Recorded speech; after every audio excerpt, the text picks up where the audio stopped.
Olá pessoal, espero encontrá-los bem. Meu nome é Guilherme Lopes Figueiredo Brandão, sou aluno de doutorado do Programa de Pós-Graduação em Engenharia Elétrica da Universidade Federal de Minas Gerais, UFMG. Vou apresentar para vocês hoje o projeto de método de superfície condutores magnéticas artificiais utilizando condições de contorno generalizadas.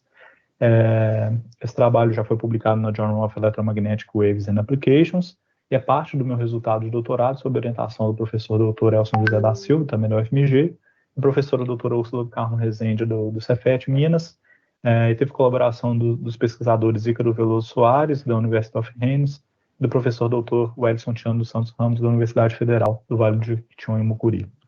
Então, a agenda da apresentação consiste em uma breve introdução, a apresentação das considerações de projeto e do modelo de método de superfície condutoras magnéticas artificiais, as AMCs, a apresentação das equações das condições de contorno generalizadas que foram utilizadas nesse trabalho, a apresentação do método proposto, o passo a passo, bem como os resultados obtidos e as conclusões que a gente pode extrair a partir desses resultados obtidos inicialmente. Bem, aliás, os permite a partir de características os métodos meio alternativos, mas eles também ficam dentro dessa definição um pouco mais abrangente. Normalmente são caracterizados em 3D, que são a permissividade e permeabilidade efetiva, como é difícil, né, são 2D reais. Normalmente a gente cabeça suficiente polarizabilidade efetiva. Essas métodos apresentam menor complexidade construtiva, peso e volume, além de ter uma maior flexibilidade de construção através de circuitos impressos. Essa definição de dispositivos para manipulação de ondas eletromagnéticas, superfície seletiva de frequência, superfície de alta impedância, e aqui na nossa apresentação a gente está direcionado em métodos de superfície condutoras magnéticas artificiais, que são as AMCs, e que tem como característica refletir um determinado onda incidente em fase. Então ela tem fase de coeficiente de reflexão igual a 0 graus, mas de maneira geral a gente considera uma método de superfície como tendo comportamento AMC quando ela reflete uma onda dentro de uma faixa de variação entre mais ou menos 90 graus.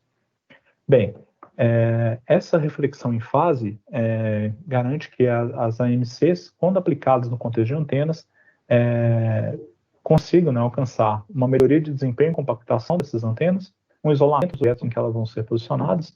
Eu consigo isolar, por exemplo, os efeitos como a superfície metálica causaria uma determinada antena que vai ser disposta sobre ela, a redução da seção transversal de radares. Porém, as superfícies, para essas superfícies a gente utiliza duas técnicas de projeto que são bastante disseminadas na literatura, só que essas técnicas de projeto apresentam algumas limitações.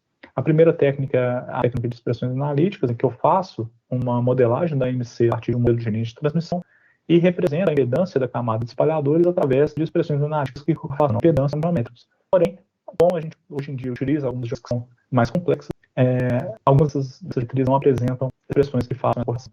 Então, esse método convencional tem essa limitação em termos de geometria. Outro método convencional de otimização da sala completa, que eu otimizo tanto a minha camada de espalhadores quanto o substrato de elétrica aterrado, e, consequentemente, a cada passo de geração, eu preciso fazer uma simulação full wave dessa sala unitária completa. Tem diferenças de meios, diferenças de dimensões, e, consequentemente, esse processo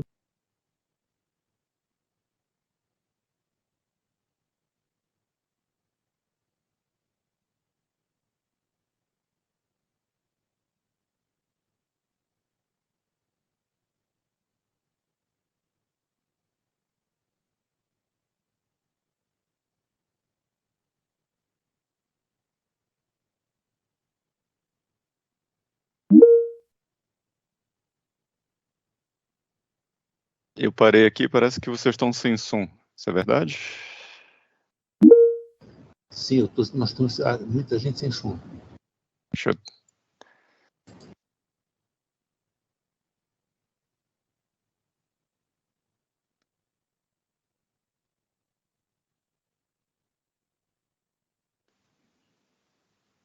composta por uma camada de espalhadores metálicos separados por uma periodicidade. Eu volto um pouco a apresentação. Sobre um substrato dielétrico aterrado, características εRH, seção transversal de radar, o RCS.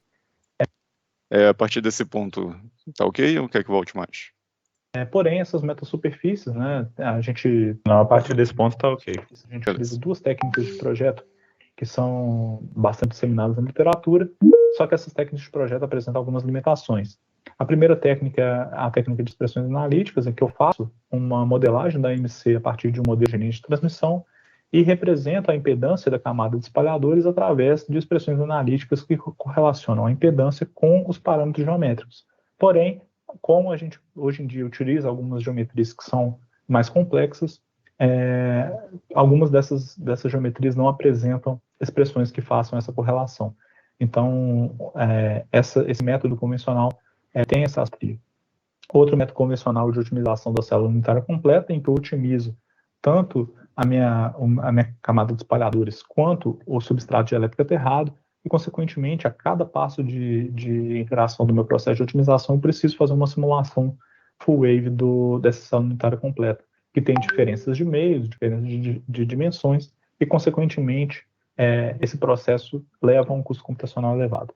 Então, nesse nosso projeto, a gente apresenta um método alternativo que leva em conta os dois melhores casos, né? Buscando uma simplicidade de que o modelo de linha de transmissão traz com as expressões analíticas e garantir uma precisão adequada que o processo de otimização nos garante. Então, para a modelagem de uma meta-superfície com contúrio magnética artificial, que geralmente é composta, né, por uma camada de espalhadores metálicos separados por uma periodicidade P sobre um substrato dielétrico aterrado, que tem características εrh, a gente pode representar esse fenômeno de uma incidência de uma onda plana sobre essa metasuperfície através de um modelo de linha de transmissão em que a impedância da minha metasuperfície MC é dada por um paralelo entre a impedância da camada de espalhadores e a impedância do substrato dielétrico aterrado. Esse substrato dielétrico aterrado geralmente é caracterizado como uma linha de transmissão curto-circuitada, e no modelo de expressões analíticas, esse ZPET era obtido através das expressões analíticas. Nesse trabalho, a gente obtém esses ZPETs através das condições de contorno generalizadas, para tentar deixar mais geral essa expressão independente do formato do espalhador. Para que a gente alcance, né, a característica principal da MC, que é a fase do coeficiente de reflexão igual a 0 graus na frequência de projeto, a condição de que o ZPET tem que ser o ZD conjugado precisa ser atendida.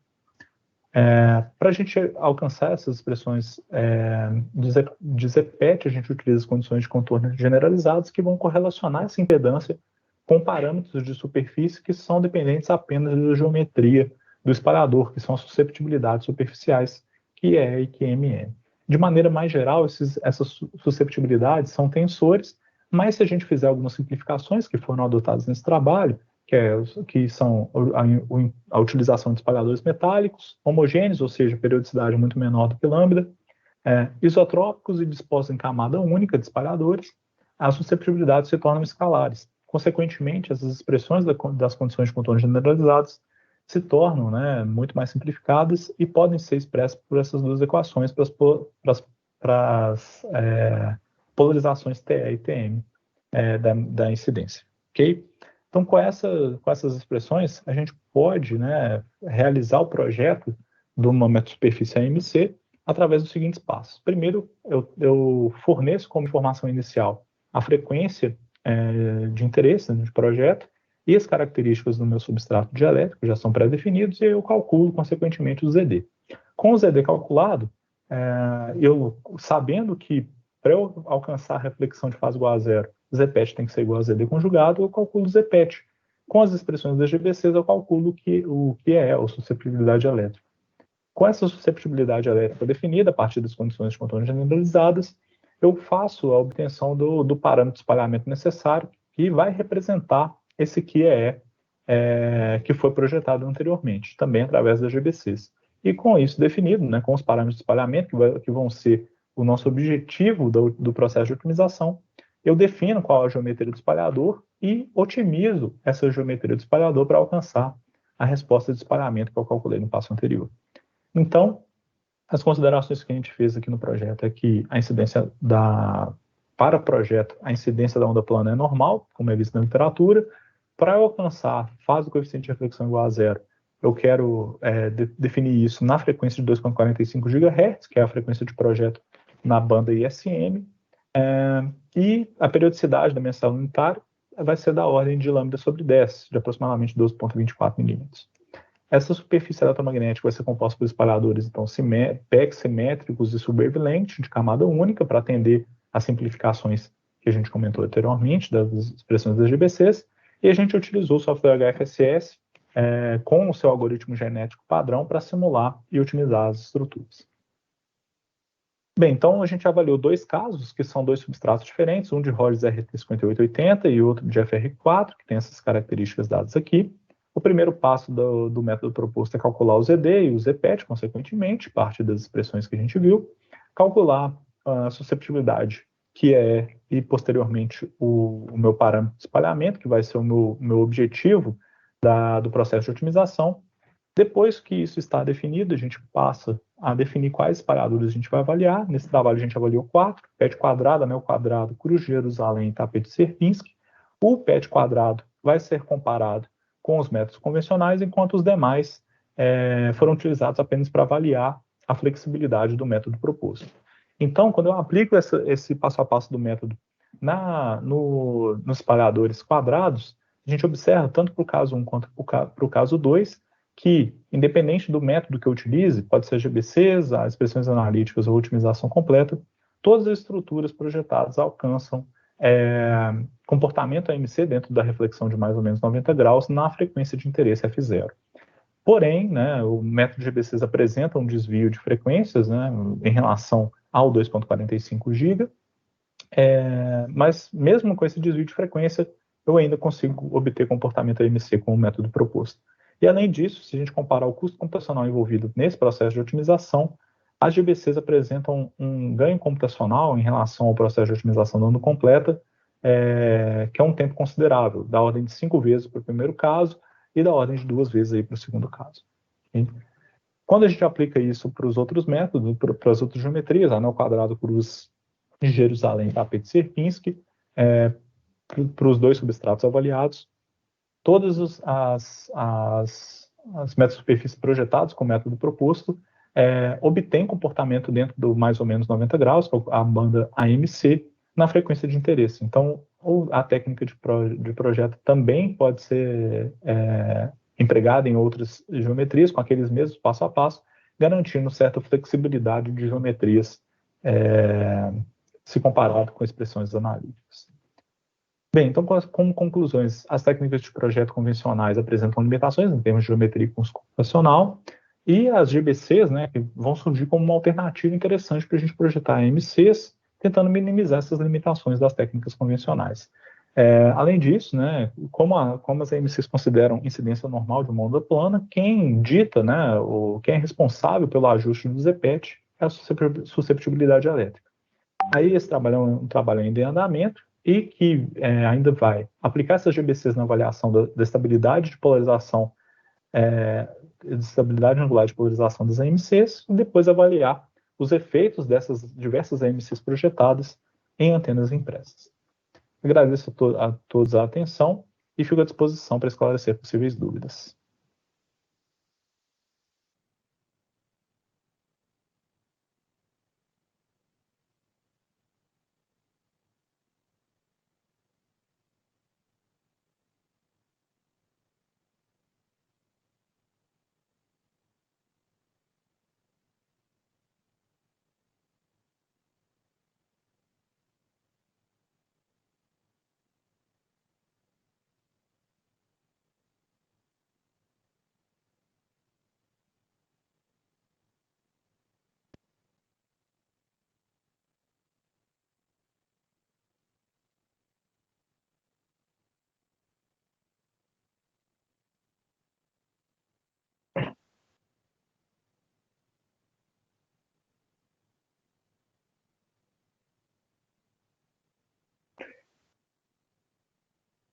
Jorge, obrigado pela pergunta.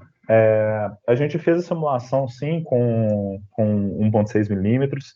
A questão toda é que a gente teve uma limitação com relação ao tamanho da célula unitária. Igual a gente viu no modelo, né, no modelo de linha de transmissão, no final das contas, a impedância da metasuperfície seria o paralelo entre a impedância do espalhador metálico com a impedância do substrato elétrico. Então, como a gente tem uma limitação de tamanho do método proposto, né, para atender aqueles requisitos de simplificação das GBCs, a gente limitou o tamanho da célula unitária a 12,24 milímetros, né, para atender o lambda sobre 10 da frequência de 2,45 GB.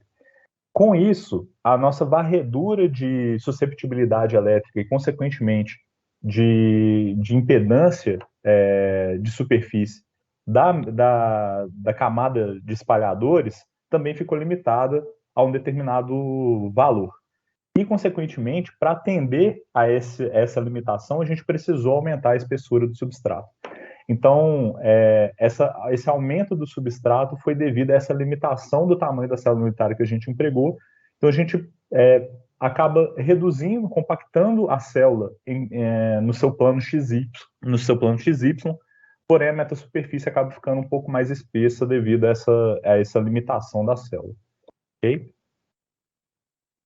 Então, se a gente aplicasse essa consideração, a gente tentou alcançar, né, obter algum espalhador que alcançasse essa resposta MC com um substrato mais fino, mas com essa limitação a gente acabou não alcançando.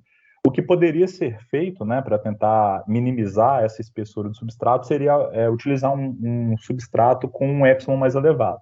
E a gente conseguiria alcançar uma impedância do substrato próxima do que a gente tem com esses substratos mais grossos e, consequentemente, manter a nossa camada de espalhadores com essa periodicidade menor.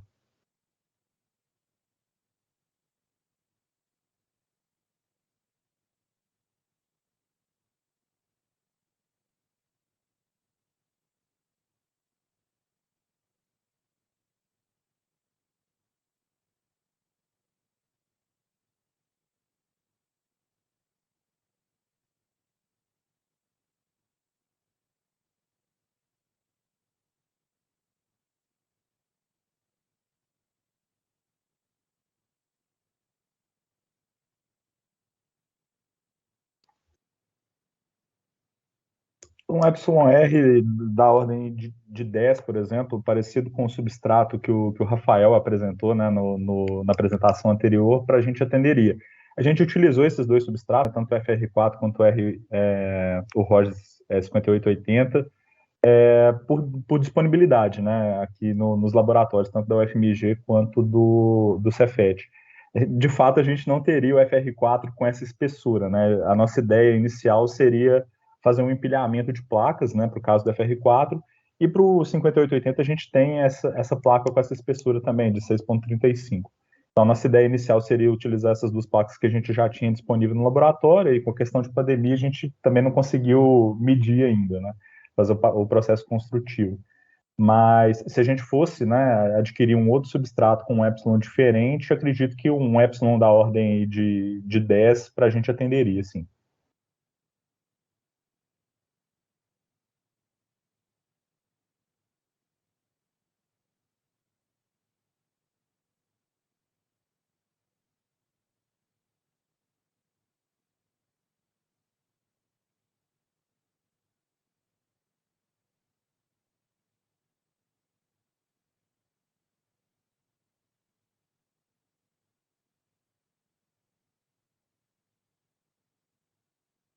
Ah, ótimo.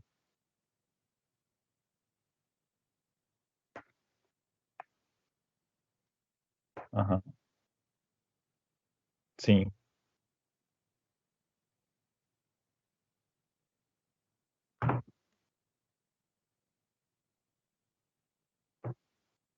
sim. Você só pode repetir para mim o número?